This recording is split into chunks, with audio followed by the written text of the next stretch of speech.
पुरणपोळीच्या स्वयंपाकाची खरी रंगत वाढवणारी आणि जिभेवर रेंगाळणारी चव म्हणजे झणझणीत कटाची आमटी.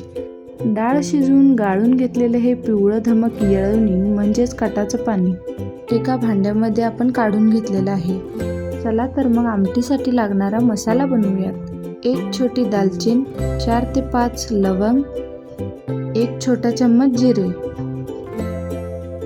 आणि 1 छोटी वाटी खिसलेलं खोबरं. आता मंद आचेवर हे मसाले आपण काही वेळ रंग बदलेपर्यंत छान असे भाजून घेणार आहोत. मसाल्याचा छान असा रंग बदलताना आपल्याला आता दिसत आहे. तर हा छान खरपूस भाजलेला मसाला आता आपण एका प्लेटमध्ये काढून घेणार आहोत.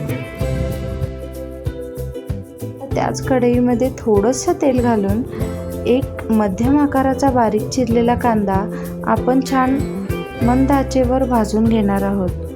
तुम्हाला जर अस्सल अशी काळपट रंगाची आमटी आवडत असेल तर तुम्ही कांदा एकदम काळपट रंगावरती भाजू शकता. थंड झालेला मसाला आता आपण मिक्सर जारमध्ये काढून घेत आहोत.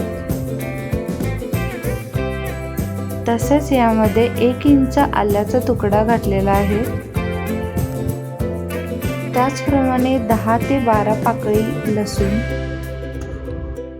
आणि थोडीशी फ्रेश ताजी कोथिंबीर असं पाणी घालून मसाला क्रीमी टेक्स्चरमध्ये वाटून घेतलेला आहे. फोडणीसाठी 2 चमचे तेल घेतलेलं आहे. तेल गरम झाल्यानंतर 1 चमचा जिरे, 1 चमचा मोहरी, जिरे आणि मोहरी छान असे तडतडून घ्यायचे आहेत. त्यानंतर आता यामध्ये आपण कढीपत्ता घालणार आहोत. कढीपत्ता टाकताना थोडं मागे होऊन घालायचं आहे, फोडणी अंगावर येऊ शकते. नंतर 7 ते 8 लसूण पाकळी. यामध्ये तुम्हाला अख्खा लसूण दिसत आहे, अगदी थोडंसंच ठेचलेलं आहे.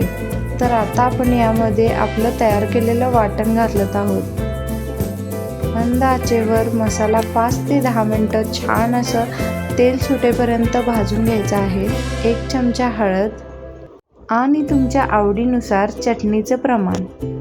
येथे कोल्हापुरी कांदा लसूण मसाला चटणी यूज केलेली आहे. आपल्याला छान तेल सुटलेलं आहे.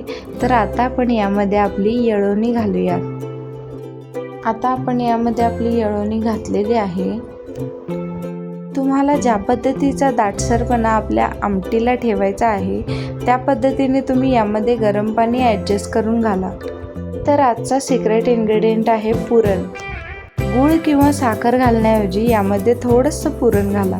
पुरण घातल्यामुळे खूप अप्रतिम चव येते. चवीनुसार मीठ घाला आणि आवडीनुसार चिंच किंवा आमसूल किंवा तुम्ही दोन्ही घातले नाही तरी चालेल. थोडी फ्रेश ताजी कोथिंबीर. आता मध्यम आचेवर या आमटीला 5 ते 10 मिनटं छान कडकडीत उकळी काढून घ्या, म्हणजे मसाल्यांचा सगळा अर्क यात उतरेल आणि आपली झणझणीत कटाची आमटी खाण्यासाठी तयार होईल.